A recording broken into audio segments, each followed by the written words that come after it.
The showcases focusing on building infrastructure and ecosystem around the world. So we'll hear from 4 different groups that are doing just that.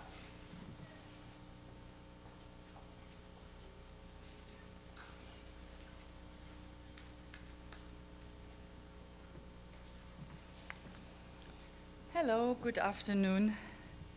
My name is Ela Kagel. Thanks a lot for the invitation, and I'm very happy that I can report a little bit about what we are doing in Berlin and in Germany. So I'm working as a digital strategist for almost 20 years now, and besides that, I'm a cultural producer.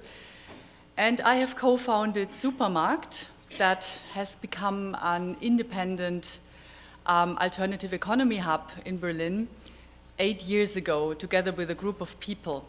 So we basically renovated an abandoned supermarket and made it ours.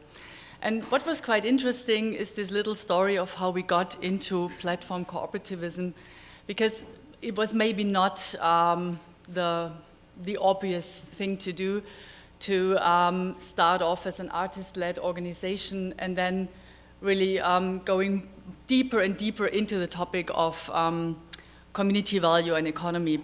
Even though I always had a great interest in this intersection between art, technology, and money, its tactics and aesthetics, if there are any. So really took years to research that and to curate a number of conferences and projects with that. So when we started off Supermarkt, it was around that time when Berlin slowly but surely started to change as a city. And a lot of the people that came to Supermarkt and visited our space, they all of a sudden, they realized that the city they found so comfortable to live in was more or less on the verge of getting sold out to real estate investors. And huge platforms coming in the city, such as Airbnb, Uber, and the likes. And you could really tell then over the years how much they interfered with public infrastructure and how much these developments led to a fundamental change on the real estate market, in the job and labor market. So you could really see the effects. So what happened with Supermarkt was really interesting. The place was more and more visited by people that started off different activist movements.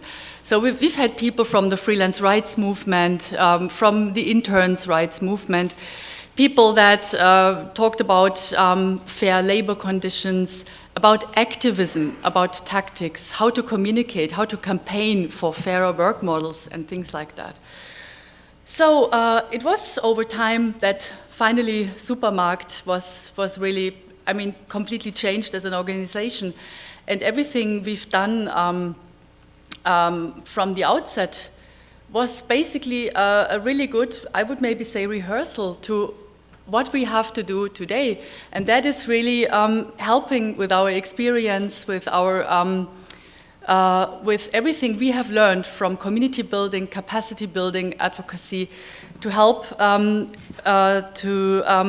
to build up a certain resistance movement in Berlin. And I just very quickly want to introduce you to the people and the formats and what we do there.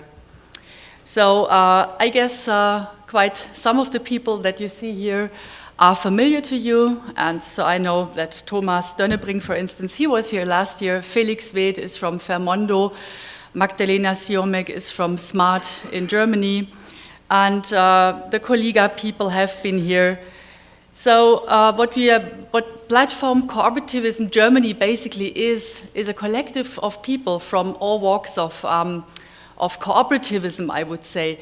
So there are people that come from the artistic field, people that come from the money side of things, like Christophe Guenet, then independent researcher like Thomas, but also people like Joy that help visualizing and finding a bit of a particular aesthetic for what we try to communicate. Ute Scheub is a co-founder of the Taz magazine, so she is really a good advisor for us when it comes to communication and campaigning. So these people basically, they form, I would say, the core of Platform Cooperativism Group in Berlin. And as we continue to work together, we reach out more and more, of course, to other cities and to other groups all over Germany. So what we basically do is, for us, I would say it's two things, and I've subsumized it here as conferences, but of course, there are two major strands in what we do. First of all, I strongly believe that what we need is more education, bringing co-ops together, inviting people that have the knowledge from all over Europe to our place, and we do fundraising for that so that we are able to buy airfares and hotels for speakers that come to our place. And we manage every now and then to get some funds together to really do that. So I believe, first of all, people need to be educated about what platform co-ops actually are and how they could possibly start their own, and why it's important for us and for the changing society we live in. And we are really interested, not so much maybe in the academic side of it, but in the very practical tools and the tactics, everything we should know about this emerging form that Germany has a really rich history of, but was forgotten for quite a long time, and now slowly it's coming back and it's emerging. So we do have a number of platform co-ops in Berlin. I mentioned Fairmondo already, Resonate Co-op, so we have the German branch of Smart. We as Supermarkt, we have co-founded a freelancer cooperative as well. So very slowly platform co-ops are emerging, but what they are all struggling with is the lack of funding. That's a severe problem. And secondly, they're so busy with building up their own organizations that very often they just don't manage to meet each other and to really have an exchange about the challenges they are facing, which are quite many. In our conferences, we also ask some very practical questions, such as, is this just about organization? Is it just about the way we organize ourselves? Or do we also have to look into the modes of production and how we need to change that? What about inclusion within the platform co-ops field?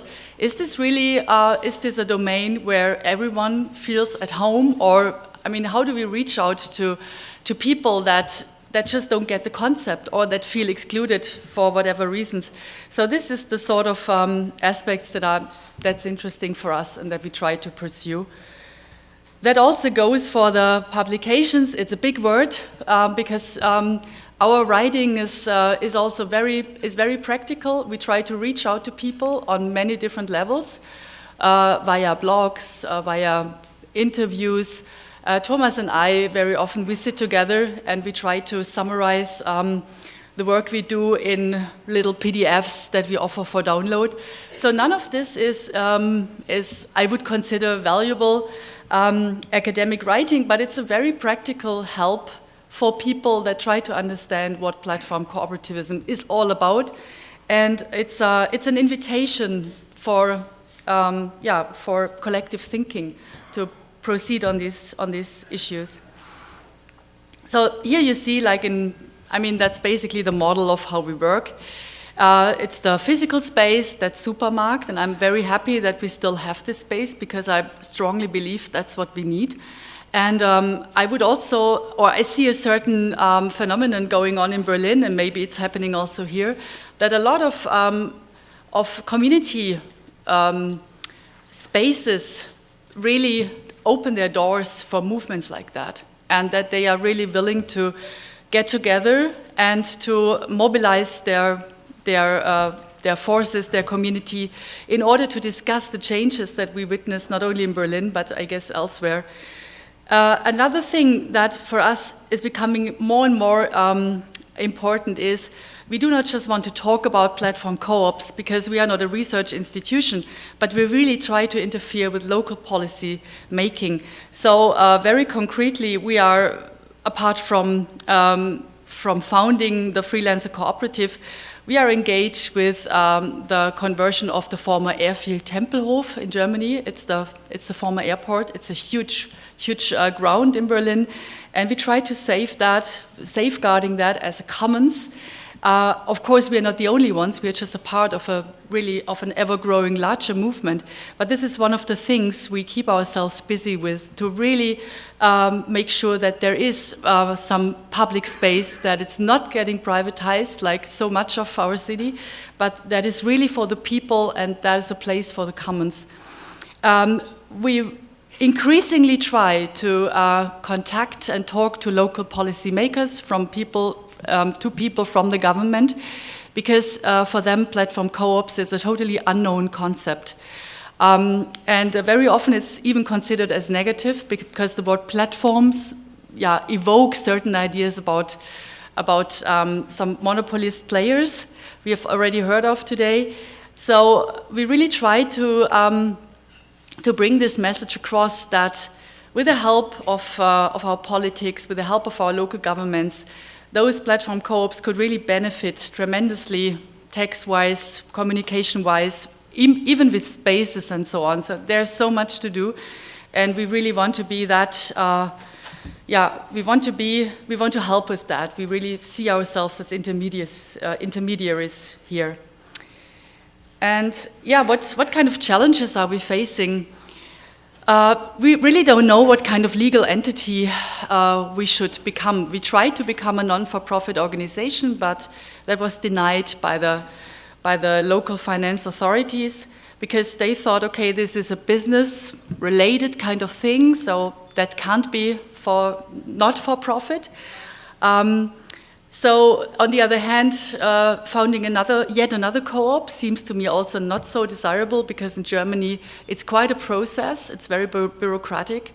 And actually we have the feeling we would love to turn into a form of organization that is really based on the very situation we are facing. So for us, we are still on the quest of finding the right legal form, and I would wish for something more flexible, which we don't have at hand right now. Language is a thing. Platform cooperativism is a word that doesn't really translate well in German, where we have to figure how can we develop our local language, how can we really bring across the meaning in terms that everyone can understand. And also the cooperation with the traditional co-op structures is something we still need to develop, because there is a certain gap between the digital economy that's emerging today and the traditional structures that are there. Funding, of course, is a huge topic. I could talk about that for hours, but I don't have the time now. I need to stop. So, thank you.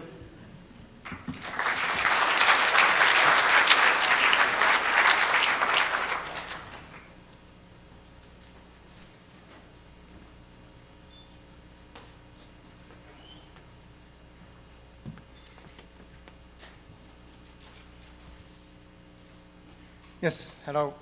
My name is Mathias Sager. Thank you for being here.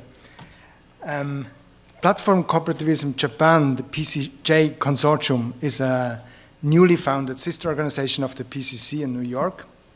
And it's the same mission to connect key stakeholders of the platform economy and to promote cooperative governance.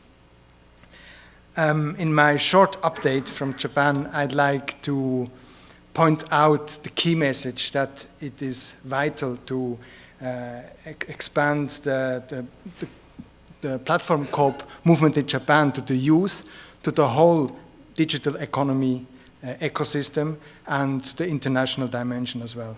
So very quickly you might have this question, as I'm not looking very Japanese, why I'm doing that?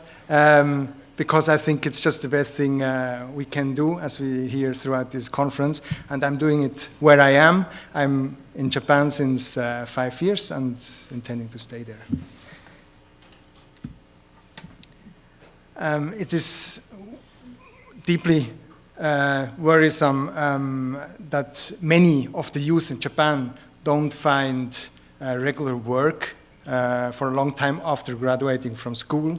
So they are termed the lost generation, and they call themselves often freeters, free part-timers, as they are looking for part-time jobs. Surprisingly, maybe, Japan is one of the few countries, few developed countries, who don't have a worker cooperative law. This is for sure hindering the creation and spread of worker cooperatives, unfortunately. The Japan Workers' Cooperative Union, JWCU, they advocate the creation of such a law. In the meanwhile, without a clear legal basis, they are already providing work crews into existing co-ops. And they are expanding this also into more capital and knowledge intensive industries, such as home helper schools into high schools, etc. And also a taxi cooperative is existing as well. But I have to say we are trying to identify worker cooperatives and platform cooperatives. It seems to be really still in a starting situation. The PCJ has begun to collaborate with this JWCU and related organizations. The idea of cooperative digital businesses is received with big interest. It seems to be exactly what could mobilize the youth and what could give the existing and traditional cooperatives a new and more contemporary image. So in terms of going digital, we are soon discussing ideas like organizing the increasing number of freelancers into cooperatives to develop platforms, as for example the taxi cooperative I've mentioned before. Japan, you may have heard about the very specific culture. Japanese companyism has been gradually destroying relations among persons in the family and in the community by obliging adult males to spend most of their waking hours at work. But recently there is more appetite for individual lifestyles and a desire for more work-life balance. And we think cooperatives are a very good answer to meet these needs and desires. Japan has a unique way of sustainable and competitive human ecosystem interaction, the so-called Satoyama, which means mountain landscape, and Sato-umi, which means sea landscape. Related activities promote lifelong learning opportunities, social and economic inclusion, and equality within communities and countries. So a logic next step would be to adopt this culture to a Sato digital, to a digital landscape in Japan and around the globe. Because of Asian collectivist culture, we think the cooperative governance model could be an ideal type of social digital organization in Japan and Eastern Asia. That's one aspect of the agreed shared research agenda of the PCJ together with Tokyo University. Generally spoken, the big corporations don't provide the same diverse vitality and innovation as small and medium-sized enterprises can do. Japan is struggling with pressure to innovate, as other countries as well, and to create new markets. And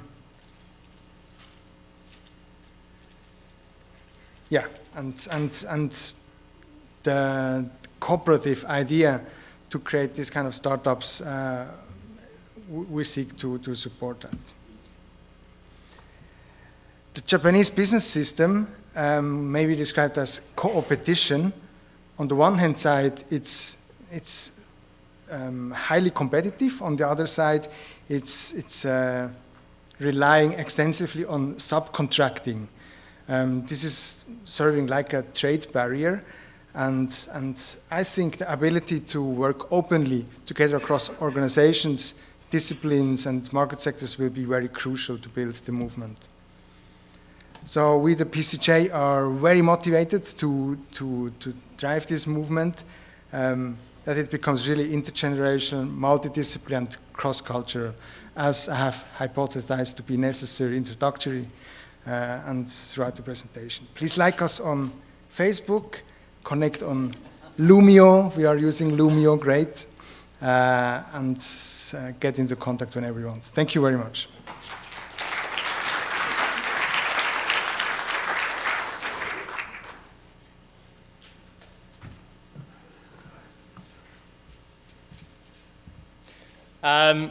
Hi, my name is Duncan. I'm the Education Officer with the Business Council of Cooperatives and Mutuals, which is the peak body for cooperatives in Australia, and I'll be giving a short update on platform co-op developments in Australia. I'll start off with just going through a few of the Australian platform co-ops, and then I'll give a short report on the work of the Platform Cooperativism Consortium and their effects, the effects of their work in Australia. So there's some platform co-ops, some Australian platform co-ops. One of the first, if not the first, platform co-op in Australia is an organisation called Beehive. Julie is here from Beehive, and she'll be presenting on Beehive this afternoon, so I won't talk about them very much. I'll leave that to her. Another one is Incubator Co-op. They're recently registered. They haven't got going just yet, but it's an interesting idea. So the idea is that there's an internet platform, and it connects startup cooperatives with co-op developers via the platform. Then there's an organisation called YLab. That's also not yet an independent organisation. It's currently auspiced by the Foundation for Young Australians. But the idea is that young people are enlisted as consultants by YLab. They provide consultancy services to, for example, government, designing. One example is designing government schools and curriculum initiatives, and YLab's quite interested in having the consultants involved in controlling the platform and ultimately handing it over to the consultants and having it run as a platform co-op. Another great organisation is the Open Food Network. So that's an open source platform, and it again connects producers of food directly with customers. And the idea is to skip out the middle person, and that's been very successful in large part because of the open source nature of the platform. So it's now in Australia, the UK, and Canada. In the UK, the UK branch is a member of Co-ops UK, and the Australian branch is currently not a cooperative, but it's currently undertaking a governance review and is looking particularly at multi-stakeholder cooperative models. So that's an exciting organisation. Another really interesting organisation is GetUp. So that's a community messaging platform. It's designed to be highly inclusive, so messages sent from GetUp can be sent to email or text message.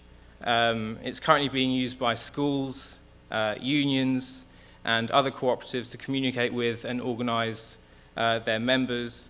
And it plans on becoming a platform co-op owned by its enterprise users, so the schools, unions, other co-ops, etc. It needs funding to take it to the next level, and it's looking at the possibility of prospective enterprise members funding the development phase. So the founder, Rowan Clark, sees the co-op model as particularly important because of the danger of asymmetric data tracking.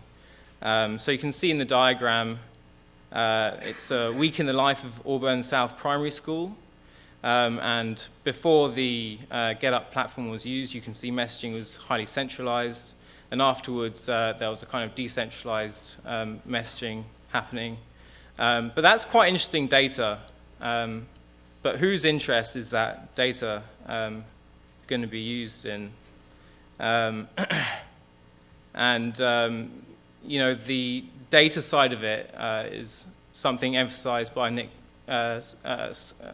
Cernicek in his book Platform Capitalism. You know, when we use internet platforms, we generate a lot of data, and capitalist platforms use that data against us. So, you know, Google using our search histories to create targeted advertising, so forth.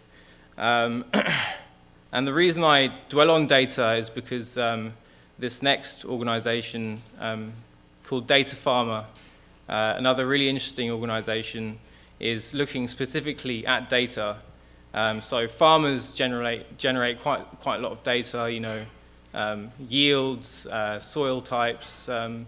It's not uncommon for farmers to have weather stations generating weather data. But who's going to control the data that's generated on these farms? And so Birchup Cropping Group, who's behind this initiative, believes strongly that farmers should control the data that they generate. So that's a really interesting development. Another early example of an organization looking specifically at data control is the Swiss co-op MyData, who I believe were at this conference last year. So what about the Platform Cooperativism Consortium and its work? So the consortium was launched last year. One part of its agenda is an educational agenda, and the importance of education for spreading the platform cooperativism message. So even before the consortium's launch, we had Janelle Orsi and Nathan Schneider come out to Australia, and they garnered quite a lot of attention for platform cooperativism. And then post the consortium's launch last year, Trevor Schultz came out to Australia, and BCCM worked him very hard. Sorry, Trevor. He was in 3 cities, did 6 events, and did produce some results. So 2 universities now looking at researching platform cooperativism in Australia. One of them is the University of New South Wales. Joe McNeil, who's also here, is working on a grant proposal. And there's also a research just being launched at UTS. And there's also been created a Platform Cooperativism Australia working group, which now has 30+ members, has had a couple of meetings, has a newsletter, and organizes itself on the Platform Cooperativism Australia working group, Lumio working group. Yeah, so that's me. Thank you.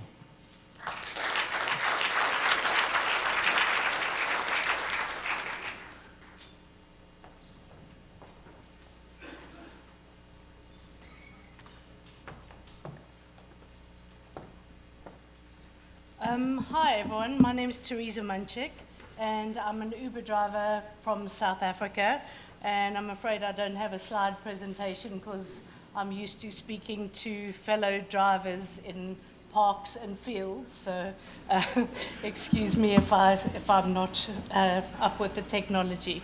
So I'm part of a group called The Movement. We're a grassroots organization, and we were formed when a driver, was killed and on duty while waiting for a ride, and not having any kind of rights and benefits.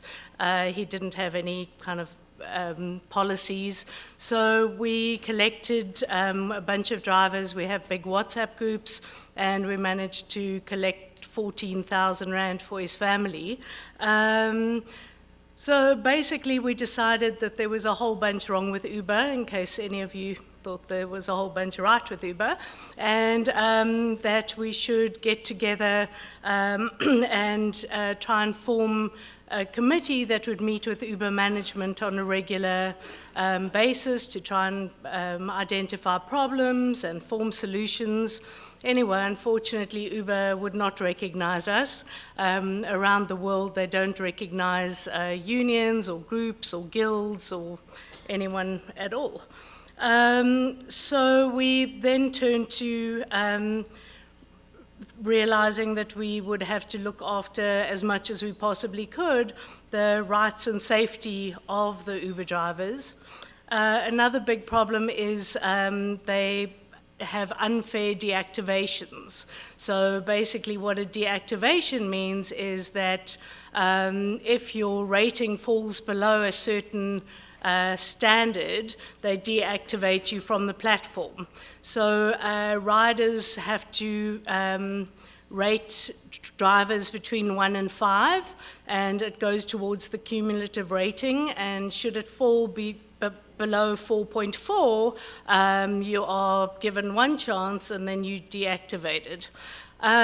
So besides obvious flaws in that method, sometimes it depends, they're completely negligible reasons or reasons that are out of driver's control. So for instance, you're stuck in traffic, or, maybe the client's even just in a bad mood, So to have those kind of things impact on whether you're allowed to drive or not.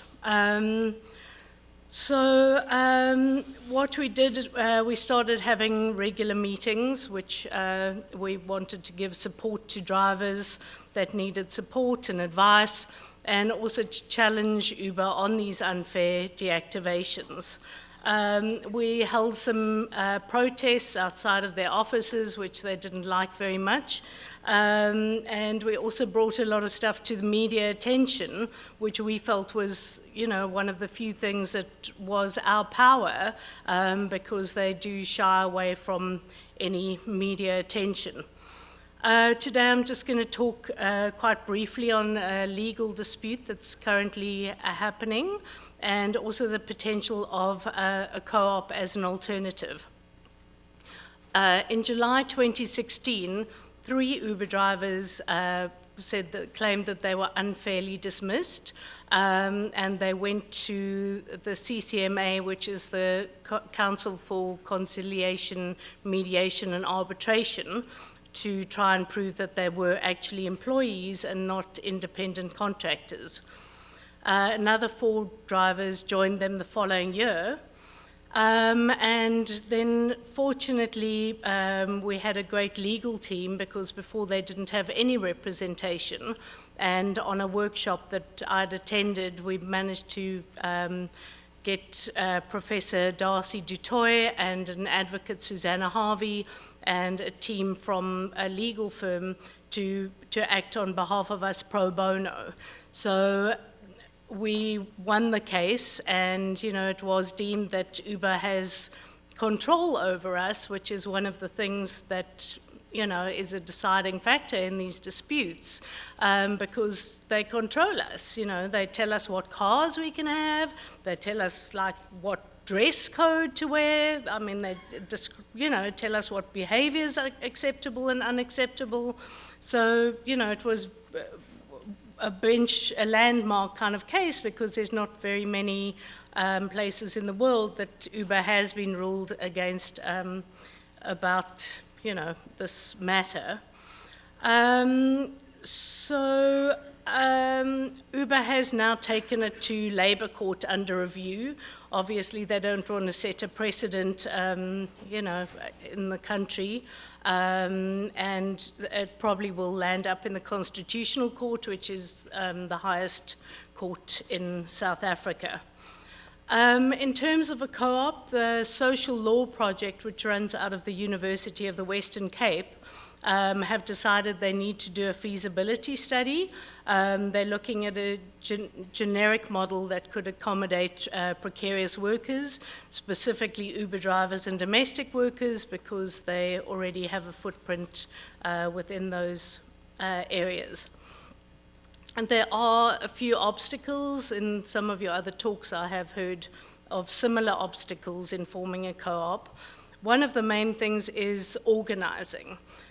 We don't have a common workspace, and that is a problem. Also, Uber intimidates drivers. They look as time offline as time money that they can't earn. We feel a co-op could really help us earn a living wage, which would help. There's a huge economic divide and high unemployment, which leads drivers vulnerable to exploitation. The rates haven't been raised. Drivers have to work 70 to 90 hours per week to try and make any money. We also have health and safety issues, which we feel could be helped. The metered taxis are intimidating us. They're beating drivers, smashing cars. Even recently, a petrol bomb was thrown into an Uber, and the driver later succumbed to his injuries. So obviously, we have no health insurance, no life insurance, and we just feel that having a co-op would allow us to empower the drivers and gain some support.